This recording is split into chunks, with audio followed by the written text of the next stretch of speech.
Welcome to Movement Memos, a TRUTHOUT podcast about organizing, solidarity, and the work of making change. I'm your host, writer and organizer, Kelly Hayes. Today, we are talking about the new space race and the peculiar religiosity that drives it. Billionaires like Elon Musk have promoted fantasies that humanity's best hope in the face of an apocalyptic crisis lies in the colonization of space. Jeff Bezos has argued that the extractive industrialization of space will ultimately make life on Earth sustainable. It would be easy to dismiss these ideas as the folly of billionaires who are playing with rockets like children with Legos, while spinning fantasies that portray them as heroes and saviors, rather than the catastrophic figures that they truly are.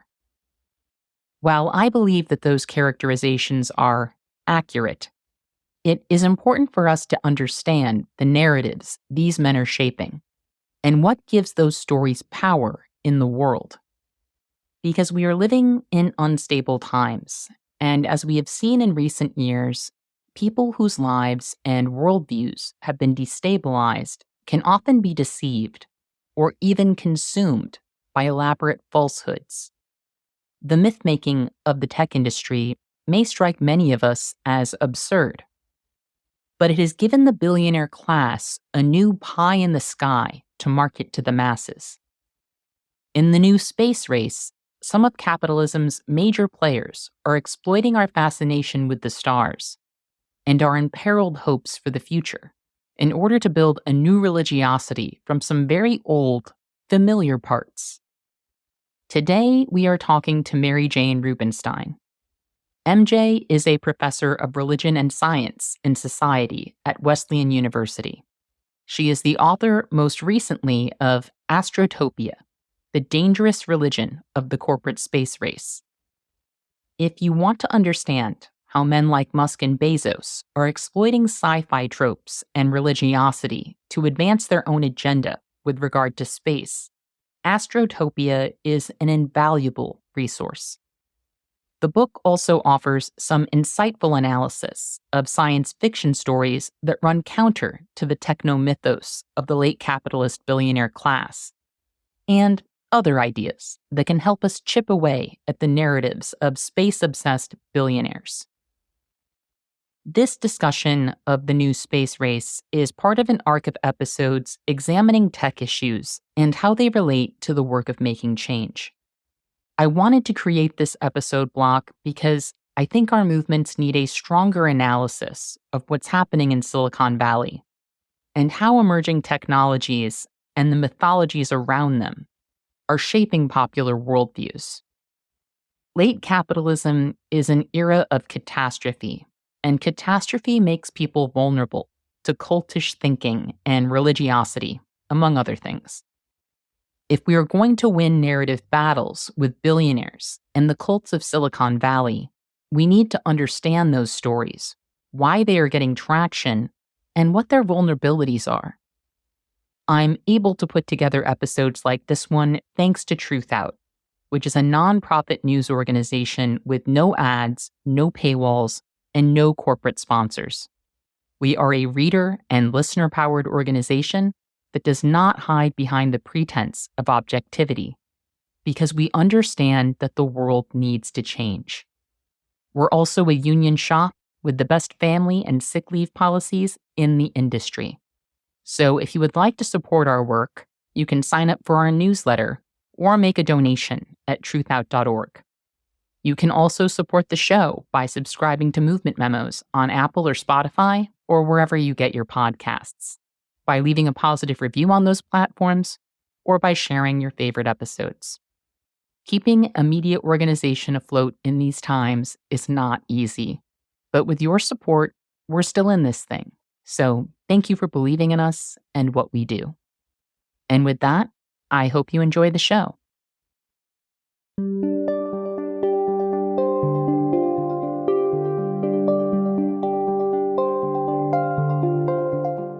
My name is Mary-Jane Rubenstein. I use she, her pronouns. And I am trained up in a discipline called philosophy of religion, which tends to look at the way that religion works in the world, the way that it shapes people's lives and hopes and expectations, the way it motivates people to act in the universe or not to act in the universe. That's sort of what philosophy of religion does. I've increasingly been working on the ways that religion shows up in places that we don't tend to expect to see it, the way that it shows up in politics, for example, or economics. And one of the places that I've been increasingly looking for resonances and echoes of our religious traditions is in the natural sciences, which might seem to be a funny and unexpected place to go. But it turns out that even the natural sciences are shaped by stories that religions tell, assumptions that they make, teachings that they give us about who counts in the world, who's important. So that is what I've been looking at recently. And, most recently, I've been looking at the way that religion's been showing up in the contemporary space race and contemporary efforts to increase human presence in space, eventually to colonize other planets and other places in our solar system.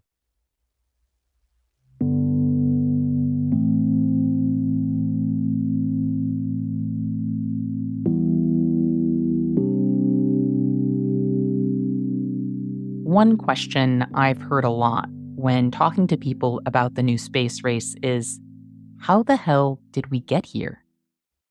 When I was growing up in the 1980s, space exploration was widely viewed as a noble undertaking, one that the U.S. claimed to pursue for all mankind. While not everyone bought into the lofty rhetoric of NASA in the last century, as Gil Scott-Heron memorably illustrated with his poem Whitey on the Moon, something has definitely changed since then. So how did space become the pet project of billionaires?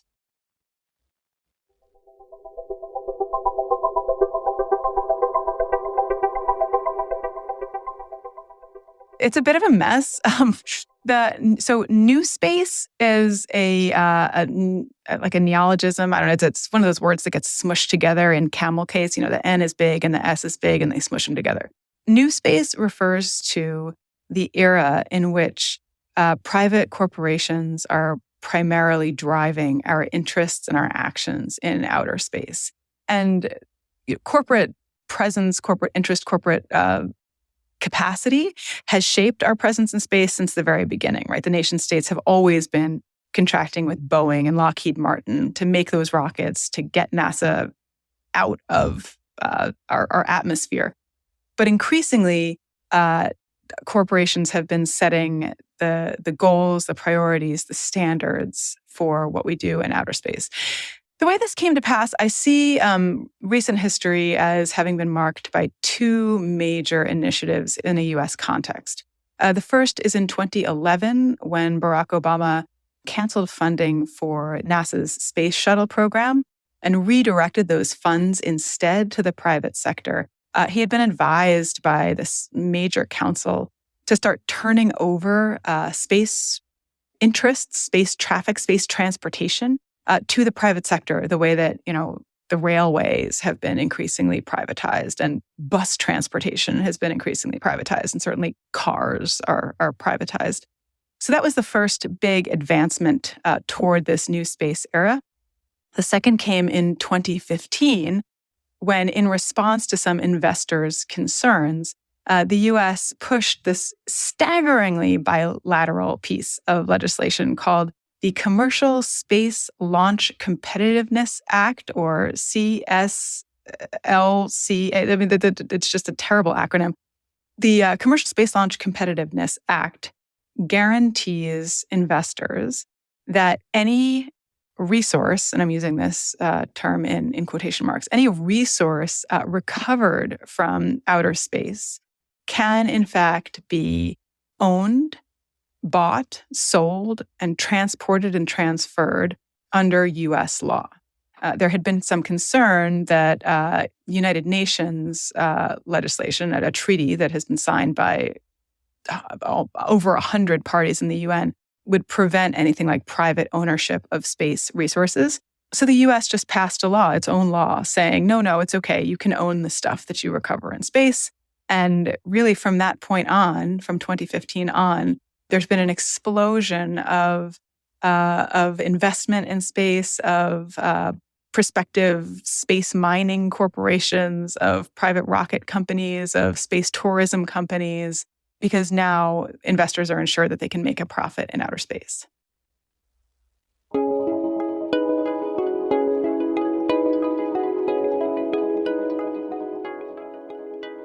The privatization of space has ushered in the hyper-masculine competition between billionaires that presently defines NewSpace.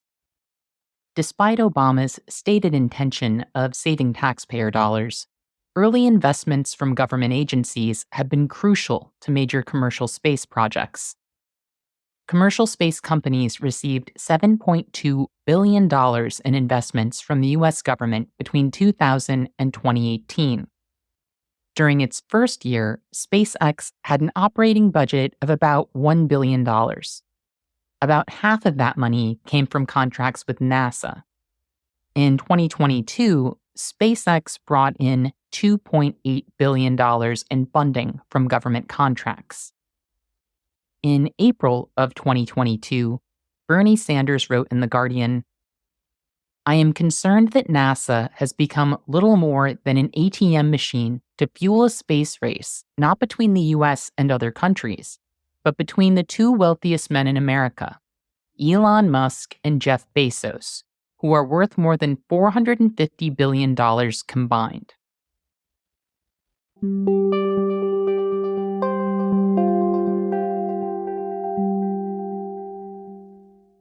So Musk and Bezos are probably the two best known actors in the contemporary corporate space race.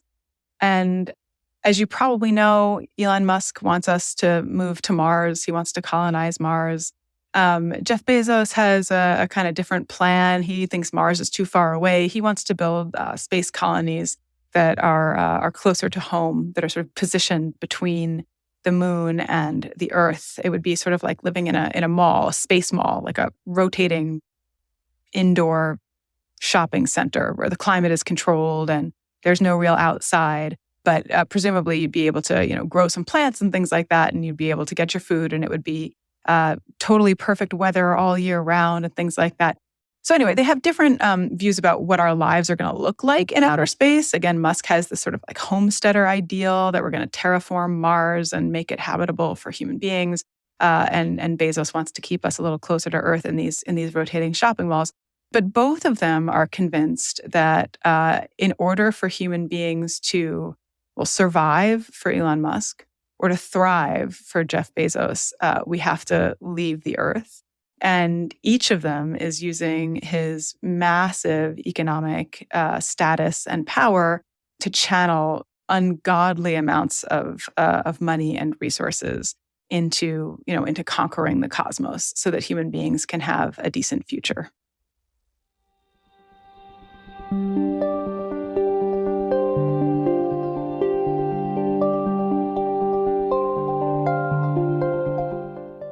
Elon Musk famously responded to Bernie Sanders' critique of his astronomical wealth by stating that, "I am accumulating resources to help make life multiplanetary and extend the light of consciousness to the stars."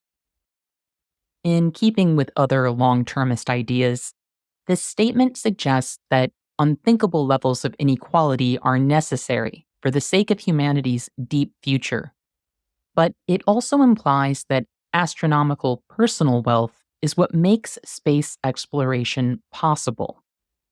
In reality, we know that public contracts and public money are essential to NewSpace, which is why Bezos' company Blue Origin and Musk's SpaceX spent $2 million and $2.4 million, respectively, lobbying for government contracts in 2021.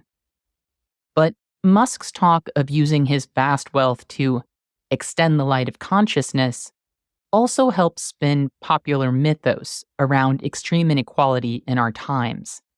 Like a new variation of the divine right of kings. Instead of being chosen by God, men like Musk and Bezos are chosen by the market. And rather than representing an injustice, their absurd wealth supposedly represents our best hope for the future. I know a lot of you may not be religious or big fans of modern myths, but it's crucial that we understand the role that such ideas play and will continue to play in an era of mass crisis.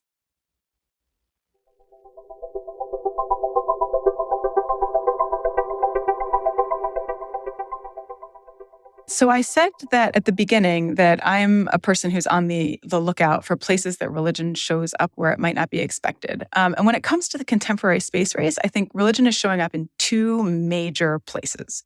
The first is that there is a specifically Christian heritage to the European idea that it is somehow the destiny of particular human beings to take new land, exploit its resources, and remake that land in the image of the people who got it.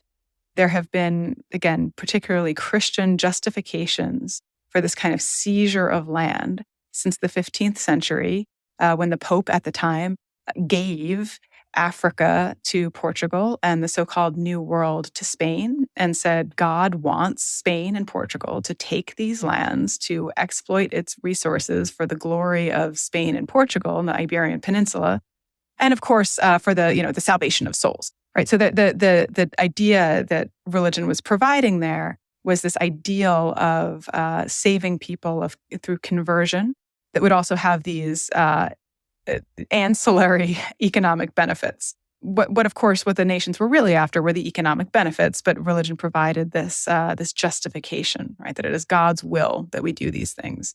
That notion that God wants particular people to take land, to remake it, and to get rich from it was reanimated during the period of American Manifest Destiny, when mainly white-skinned descendants of the European settlers moved their way across the continent under the idea that God wanted these European descendants to take over the entire continent of North America.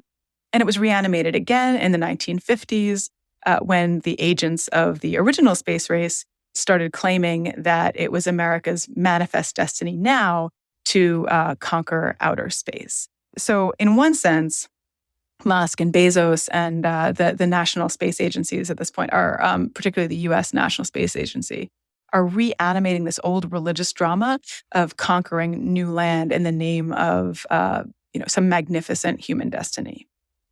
There's also this is the second place that religion is coming into play. There's this different way that a kind of more new agey approach to religion is operating. And this relies less on those sort of old Christian doctrines of the earth belonging to us and things like that, and relies more on the private charisms of very energetic men. So there's a kind of messianic component to the new space race where these guys set themselves up as the saviors of the universe and develop cadres of people who believe in them as the way to a kind of salvation. And in that sense, what we're getting from both Musk and Bezos is this classically new agey religious drama of disaster and salvation. Right? That they preach, they tell us that the end is near, the disaster is coming, that the world is going to end, but there is another world that everybody can build together, a new world in a place that they've never seen, and a place that seems totally impossible, but just have faith and you will gain salvation from this coming disaster in this new world in some other place that, again, nobody's ever seen. So those are the two big things. We've got this sort of long legacy of Christian imperialism on the one hand, and then these kind of private cults of personality around Musk and Bezos on the other hand.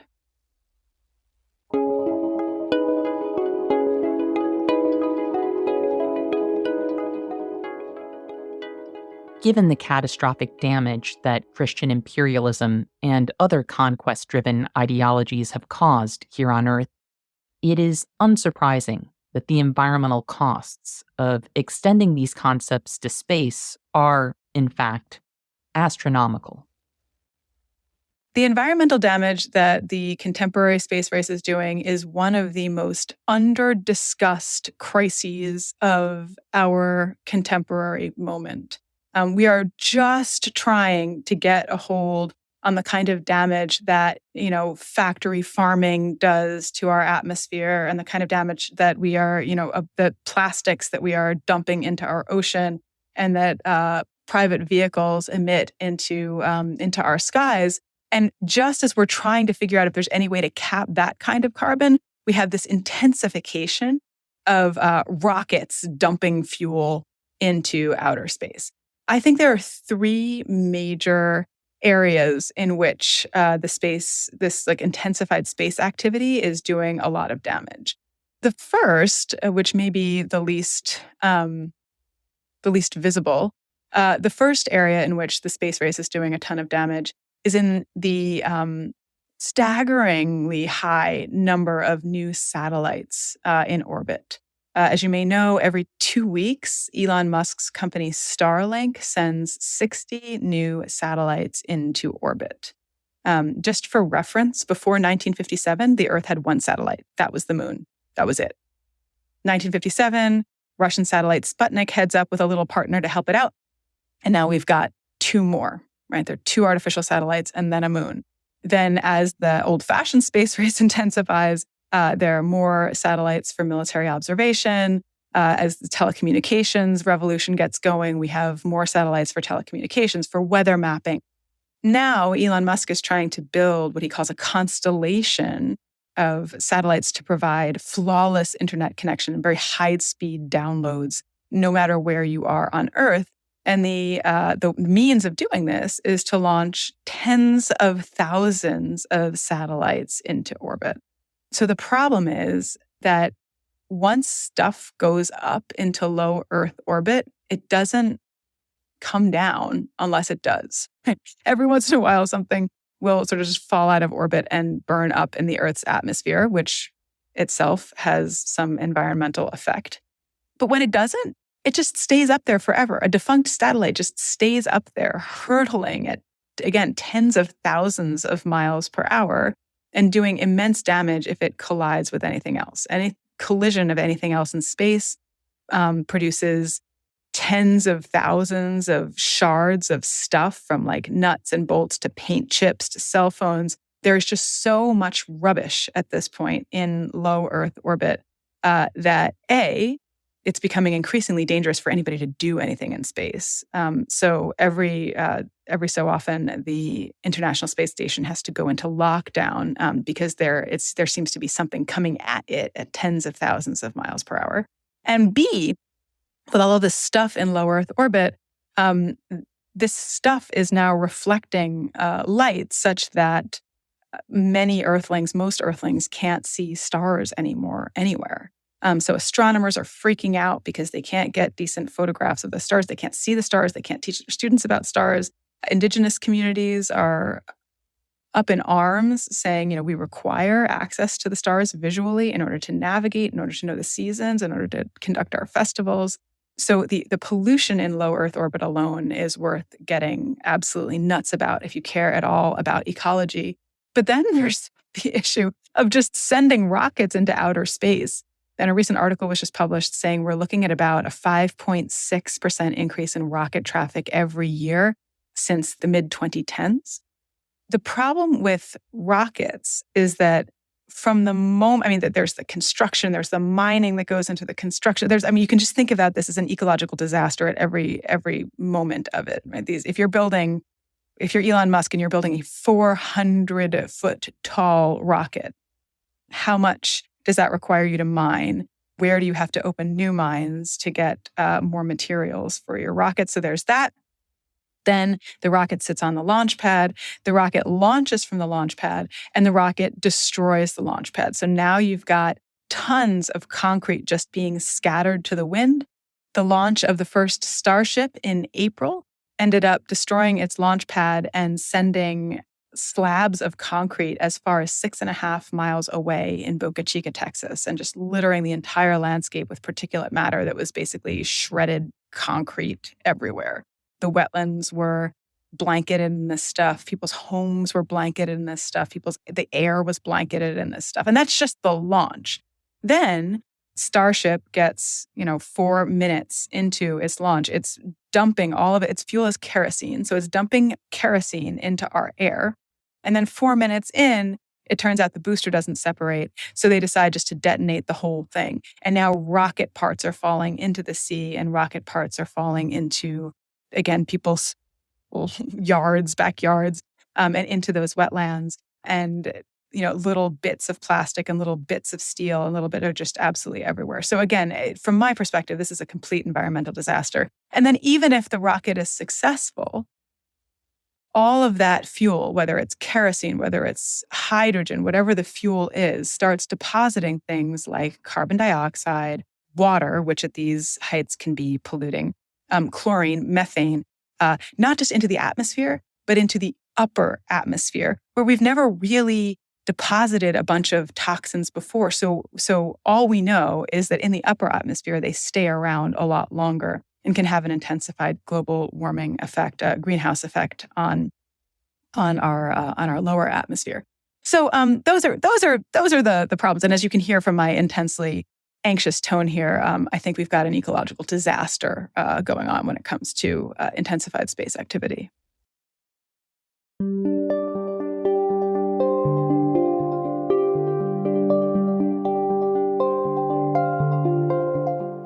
As we talked about in our episode on long-termism, Elon Musk has supported the idea that every second wasted in the race to colonize space costs trillions of future human and digital human lives in the deep future.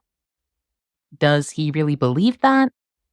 As I've mentioned before, I don't think it really matters what people believe when they partake in the weaponization of ideas.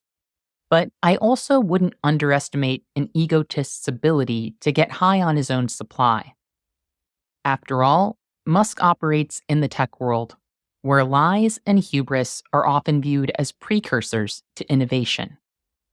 In Silicon Valley, making up stories about what your company will accomplish as a means to acquire investment without actually knowing how to accomplish your stated goal is a standard practice, as Wendy Liu and Corey Pine demonstrate in their respective books, Abolish Silicon Valley, How to Liberate Technology from Capitalism, and Live, Work, Work, Work, Die. In the tech world, hype and hubris come first, and actual blueprints for success may or may not come later, assuming a startup manages to secure the interest of venture capitalists. So in a sense, Silicon Valley runs on cut-rate science fiction prompts, generated by people who often have no idea how to make their ideas materialize. When we consider Musk's narrative style in this context, we can understand why he would claim that SpaceX would soon take carbon out of the air and use it as rocket fuel, or that Tesla's self-driving cars would be making cross-country trips without intervention by the end of 2017, or that SpaceX would probably build a base on Mars by 2028. Because in his mind, this is how innovation works. You just make up a story and solicit investment. If on occasion you succeed, people will call you a genius. And when you fail, there are few, if any, consequences. In 2018, Elon Musk tweeted that about half my money is intended to help problems on Earth, and half to establish a self-sustaining city on Mars to ensure the continuation of life of all species, in case Earth gets hit by a meteor like the dinosaurs, or World War III happens and we destroy ourselves. But in a 2014 interview, Musk made his disregard for what ultimately happens on this planet quite plain when he stated, "Fuck Earth. Who cares about Earth?" Musk argued that if we can establish a Mars colony, we can almost certainly colonize the whole solar system, because we'll have created a strong economic forcing function for the improvement of space travel. As we've previously discussed, Musk subscribes to long-termist ideas about the preservation of human consciousness through AI and space colonization. Ideas that conveniently justify the extremity of his wealth and the continuance of any suffering here and now that his wealth might alleviate if it were redistributed.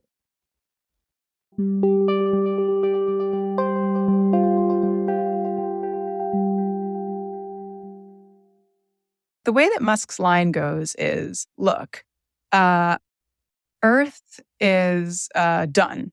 Earth is over. It's used up. And also, it's basically a ticking time bomb that eventually something is going to come and wipe out the only species that matters to him on Earth, which is to say humanity. Something's going to come for humanity soon. This will either be nuclear war or it will be AI gone rogue to destroy us. Or it will be an asteroid that hits us and wipes us out the way that it does the dinosaurs. Elon Musk doesn't tend to talk much about global warming. Jeff Bezos does, but Musk doesn't. So anyway, some disaster is going to come, wipe out humanity.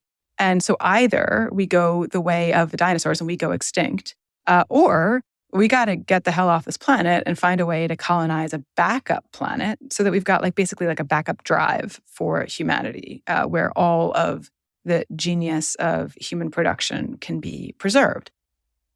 Where are we going to go? Venus is too hot. It's 900 degrees Fahrenheit. That is a complete non-starter. We're not going to live on Venus. The moon, I think he just thinks the moon kind of sucks. It's too close by. His mentor, Bob Zubrin, will say of the moon, the cops are too close. It only takes 3 days to get there. Earthly regulation's just going to get you. Mars, on the other hand, now there's a planet, right? It's not boiling like Venus. It's nice and far away. It's 3 to 4 months on a good day to get to Mars and 6 months to get to Mars on a bad day. It just takes a while. And sure, says Musk, it's a bit cold, he says, but we can warm it up. And how do we warm it up? Well, there have been all sorts of proposals for generations about, bringing prebiotic goo that might seed itself over tens of thousands of years slowly into some kind of soup that might eventually become amoebas, that might eventually become complex life at some point. This takes far too long for Elon Musk. He says the planet will warm up a lot faster if we just nuke the polar ice caps of Mars, create a greenhouse effect akin to the one that is currently roasting the Earth, and you warm up a frozen planet. Is it radioactive there? Sure. He doesn't really care too much. He says the radiation thing isn't really too big of a deal. And we'll just, live underground in bunkers for a while until the planet becomes a little more hospitable by means of our nuclear weapons. Yes, it is an absolutely absurd plan. That having been said, it doesn't really matter that it's absurd because of the hearts and minds Musk has won in the process. Will he eventually get a mission to Mars? Yeah, I absolutely think so. Will he eventually get 1 million people to Mars to start homesteading it? Probably not. But that's the vision that he needs in order to sell the whole prospect of heading to Mars in the first place. And in the meantime, he's got the Starlink satellites. And in the meantime, he's got the NASA contracts. What I'm trying to say is I don't think Elon Musk, right, a private entrepreneur, would have gotten NASA to offload to him so many of its contracts. I don't think that he would have had the wherewithal to set up this massive Starlink constellation without a big vision that presents itself as humanitarian, as future-oriented, as ideologically pristine, which is to say it's a vision of the salvation of humanity that's going to take place on Mars. And again, once you sort of shake off the ideological patina here, you realize that Mars is terrible. It's a terrible planet. It's just, you don't if you get an invitation to go homestead Mars, probably don't do it. It's bad there. It's really, really bad there. But I think he needs that vision in order to sell any of it.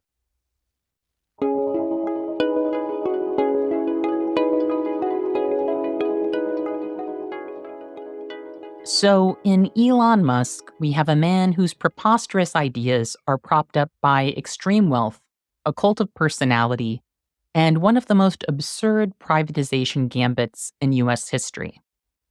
But his current endeavors, like those of Jeff Bezos and other men who would like to rule space, are also propped up by some of the same ideas that have allowed the wealthy to loot and pillage the world we currently inhabit.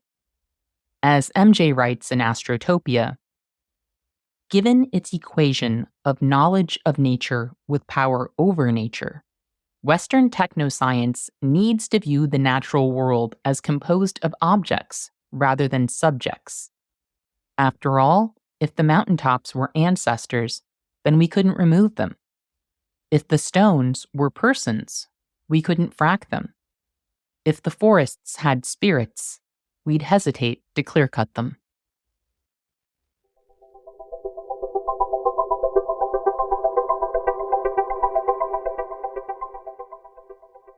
So the point I'm trying to make about Western technoscience seeing the world as objects rather than subjects is totally indebted to this mid-century historian named Lynn White, who writes this essay that at this point everybody has read and critiqued and said that it works or it doesn't work, but the infrastructure stands.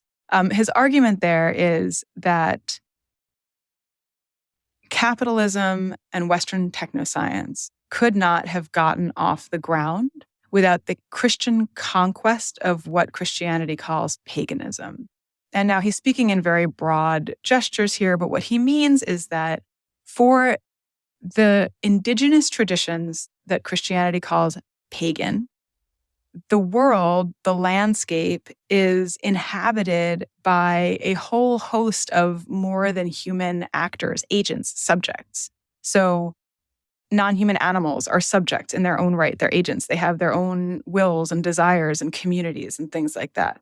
Rivers are said to be persons. Rocks, even. Trees are said to be persons. Forests have either spirits or they themselves are communities of people. And in order to interact with a forest in this kind of animate landscape, right? If a forest is alive, in order to interact with that forest, you have to talk to it and you have to bargain with it and you have to negotiate with it. And if you want to cut down a tree, for example, you have to ask the forest's permission. You have to ask the tree's permission. You have to find ways to make amends, to, plant a tree elsewhere or something like that.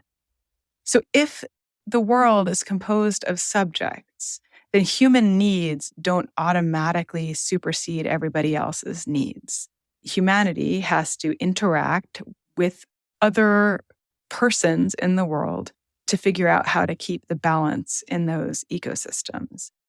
One of the problems of a particularly bad reading of Jewish and Christian theology, one effect of this is to see the natural world as just composed of objects rather than subjects.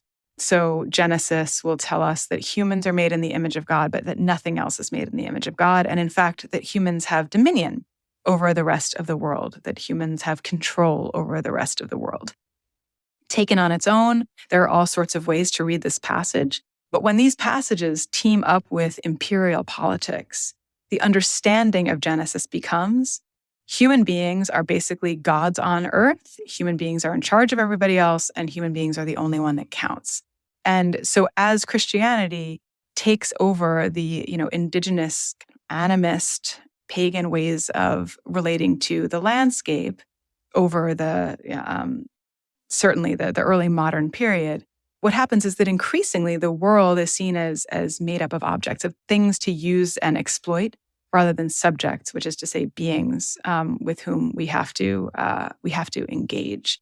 And it's that kind of mindset that capitalism needs, certainly, to exploit as many resources as possible, not just what we need, but anything we can get. It's that mindset that imperialism and frontierism need to say, this land belongs to us and we can shape it in any way that we want. And it's this mindset, of course, that's allowing us to think about asteroids as resources and the moon as containing resources and the moon as a possible gas station in the sky and Mars as something that could be nuked for human comfort.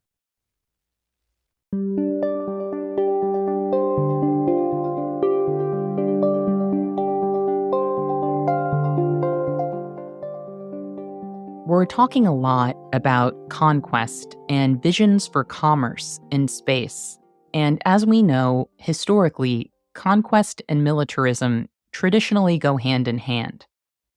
When Donald Trump announced the creation of the United States Space Force in 2019, critics responded with memes and mockery. Netflix even rolled out a satirical comedy entitled Space Force, starring Steve Carell, the following year. But in a discussion of how Christian imperialist ideas are influencing the new space race, we would be remiss if we did not discuss the disturbing implications of militarizing space. The implications of militarizing space are bad. My reading of the only significant piece of international legislation that we've got, which is to say the 1967 Outer Space Treaty. There's a much longer name, but it's usually referred to as the OST, the Outer Space Treaty. My reading of this treaty is that it was trying to say, listen, as human communities are headed up into space, we risk doing the kinds of things in outer space that we have done on Earth, which is to say colonization, which is to say rivalry over land, increasing militarization, competition over resources, et cetera. The last two world wars, we might say in 1967, have absolutely decimated, sure, the planet. Did they care about the planet? Probably not so much, but have absolutely decimated the people of the Earth and even just the people of the overdeveloped nations, right? The so-called first world. Even if they're just concerned about that, right? Europe basically destroyed itself over the course of these two world wars. My reading of the 1967 Outer Space Treaty is that the authors were saying, let's not do that again. Let's not do this again. Let's not do this kind of game of risk again in outer space where things are much more dangerous. And now that we've learned from what we can do to ourselves on Earth. So there are some stipulations of the Outer Space Treaty that say things like no nation can own a piece of land in outer space. You just can't. It's the heritage of all humankind. So nations can't own it. We can't position any nuclear weapons in outer space, et cetera. And again, my understanding of the spirit of this law is to say you can't own stuff and you can't go to war in outer space, period. But of course, in the intervening decades, nations led by the US have increasingly found ways to find loopholes, things that they didn't really say, and have found ways to say, like, actually, we can own some stuff in outer space. And yeah, we can't station weapons in outer space or station nuclear weapons, but maybe we could like fly nuclear weapons without stationing them, or like maybe that doesn't apply to regular weapons. Or if weapons are intended for peaceful purposes, then weapons are okay because the Outer Space Treaty says that we're supposed to use space for peaceful. So peaceful weapons are okay, but not nuclear weapons. It seems to me that the creation of the Space Force, on the military theorists will tell you, like, this is nothing new. This is just the Air Force. This is what the Air Force has been doing for decades, which is to say they've been monitoring activity in outer space. They've been developing anti-satellite technology and either using it or not using it. Right now, we're not supposed to be using it or whatever. They've been tracking possible anti-satellite behavior on the part of other nations. Like, the Space Force was just a big, media circus, but it's really just supposed to have been what the Air Force was doing all along. But I think symbolically and politically and rhetorically, the creation of the Space Force says that we do not agree that space is supposed to be a theater of peace. Rather, it's supposed to be a theater of war. And the way that the U.S. has justified the creation of the Space Force is by saying that Russia and China have already developed these capacities. Therefore, we need to develop them in order to fend them off. Therefore, the creation of the Space Force is actually in the interests of peace because any, defensive strategies are actually peacekeeping strategies rather than aggressive strategies. From the perspective of Russia and China, they think that this is an immense escalation of military presence in outer space and feel like this is actually an unprecedented move. And so now they're going to have to do the same, and they're going to have to start increasing the militarization of outer space. This, too, is a complete mess.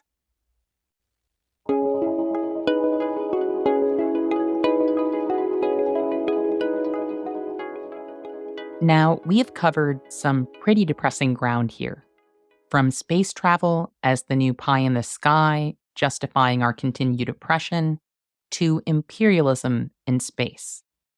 We have talked about how our fascination with space and our love of science fiction are being leveraged by wealth hoarding billionaires with agendas that are as wicked as they are absurd.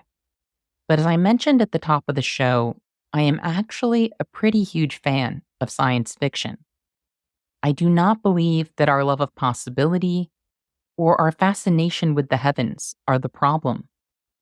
What we're looking at is the exploitation of our awe, wonder, and otherworldly aspirations by the kind of people who will exploit anything in order to further consolidate wealth and amplify their own importance. That kind of co-optation can be fought in a number of ways. But one thing I really appreciate about Astrotopia is MJ's exploration of science fiction stories that do not fit the imperialist framing of space exploration that Musk and Bezos have laid out.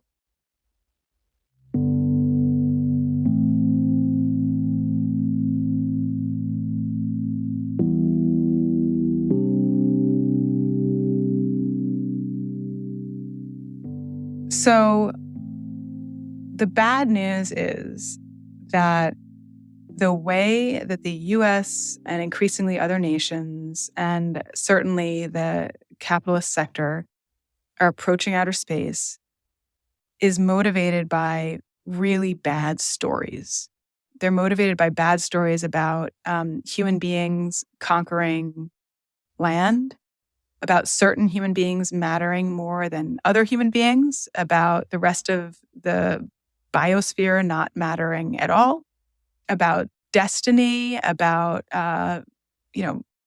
living room, breathing room for people who just want more space, about some kind of inherent desire for humans to want more stuff and take up more room. Like, these are really bad stories. And again, it's my sense that a lot of these stories come from a really icky reading of the Christian heritage. The good news is there are other stories out there. There are a lot of other stories out there. And that actually, most of the peoples of the world have stories that are motivated by ethics of reciprocity with other living beings and care for the land and care for the earth and of, stewardship and giving back. There are 3 places that I like to go to look for these stories. One of those places is in the stories that the either displaced or still emplaced Indigenous communities of the world can tell about how it is that we remain in relation to land, if land is understood as peopled, right, as occupied by beings.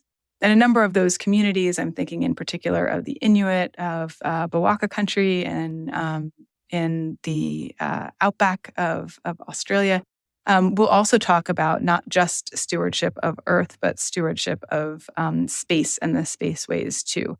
That there's a whole ecology that interrelates Earth and its neighbors in the cosmos. So there are better stories there.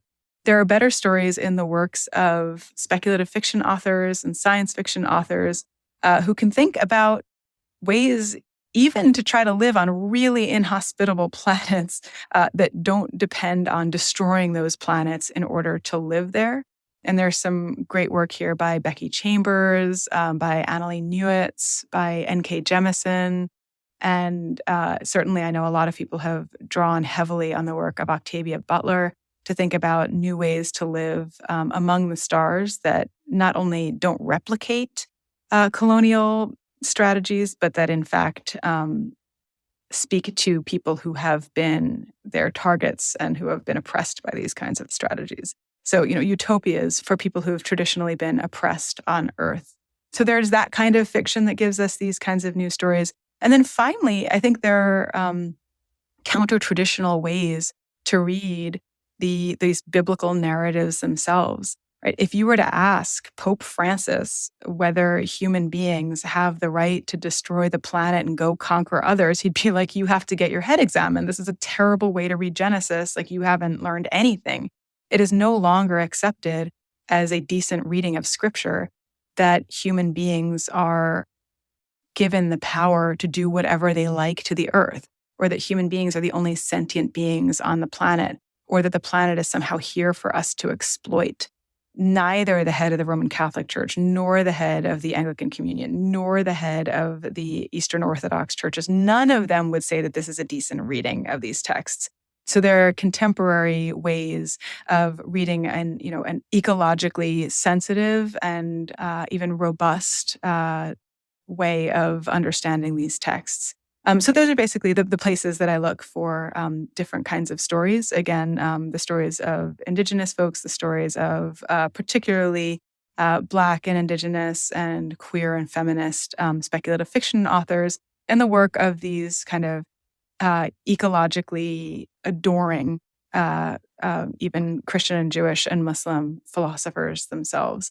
The question is, how do we get those stories as entrenched in the world of outer space as the old one is? And that's the challenge. That's the difficulty, right? To say, like, there are other ways to live. People know how to do it. In fact, a lot of people know how to do it. How do we turn those stories into policy? And how do we turn those stories into practice? It's always the activist struggle, right?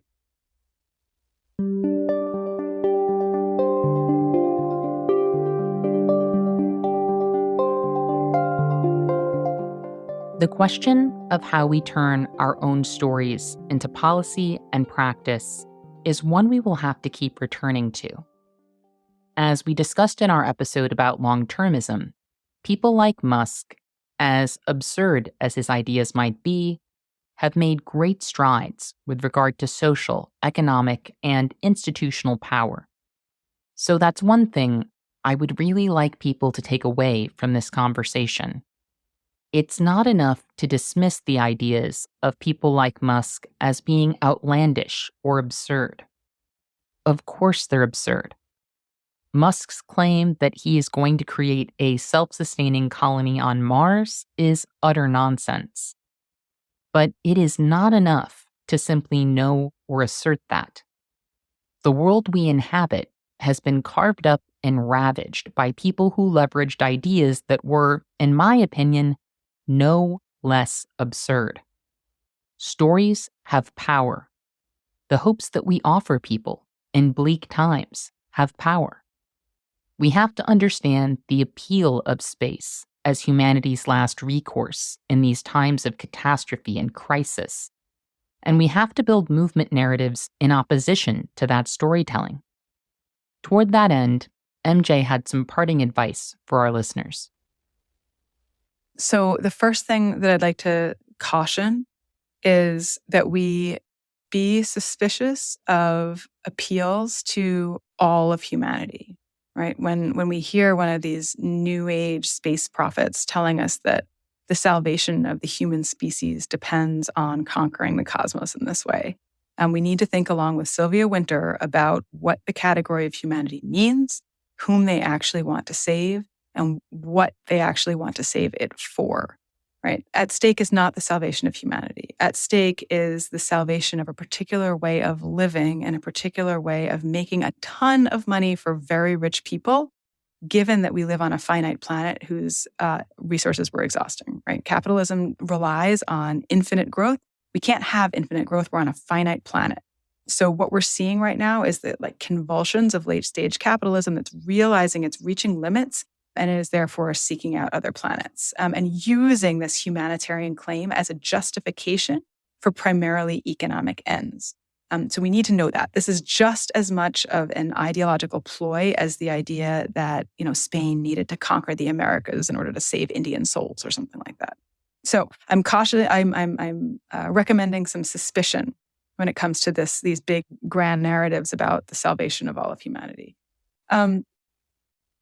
What we can do about it is to join. There actually are conversations that even NASA is holding about its policies and its priorities. And there have increasingly been astronomers and activists and anti-colonial academics and just space geeks who have started communicating to NASA that they love space, but they don't want to see space done this particular way. And I think that the more people whose voices are heard in this regard, the more likely it is that somebody might eventually be listening. But it's not screaming into the void. There are an increasing number of people who are trying to make themselves heard in this regard.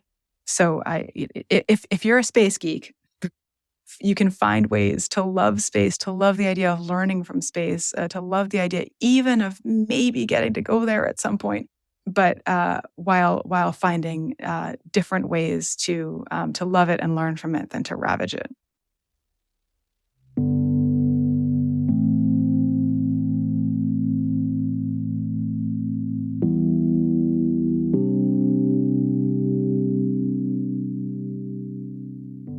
I am so grateful for this conversation and for MJ and her wonderful book, Astrotopia.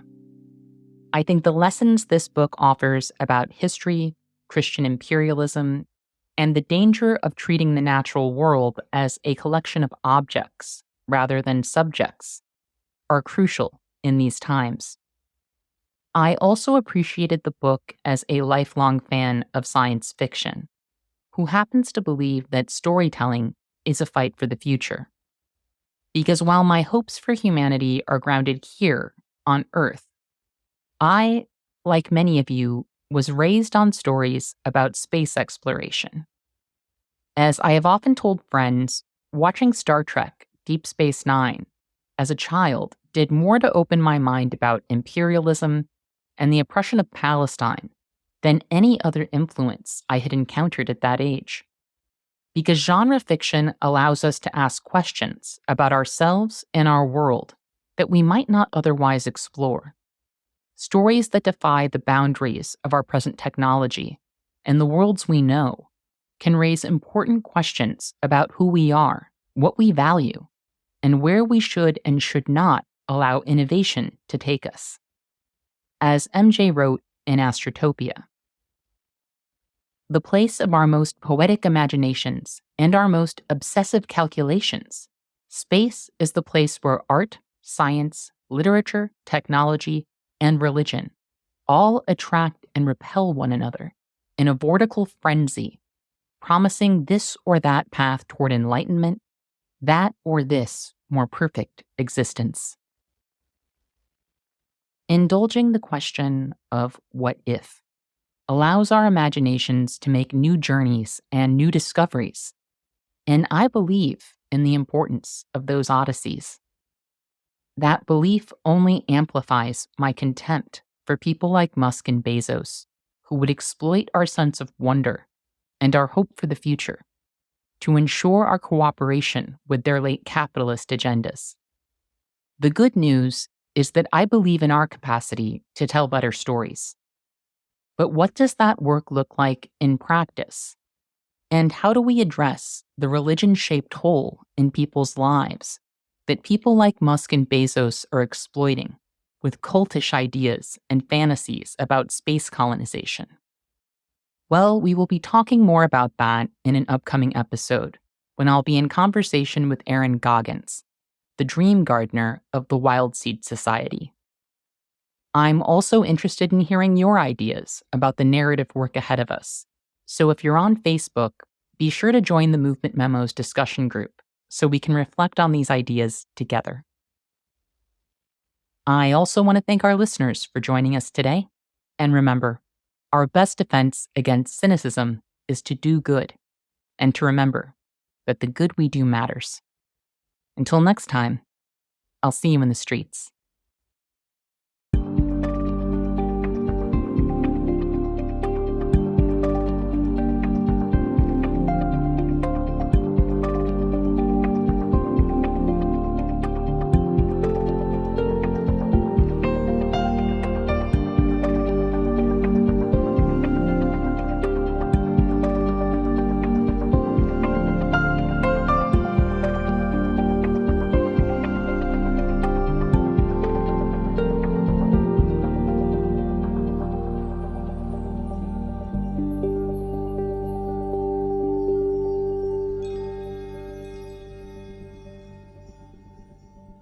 Thank you for listening to Movement Memos. This show wouldn't exist if it weren't for TruthOut, and TruthOut's independent news and commentary wouldn't exist without listeners and readers like you. We have no paywalls, no corporate sponsors, and no ads, except for fundraising appeals like this one. So if you can and would like to support our work, please consider dropping by truthout.org to make a donation today.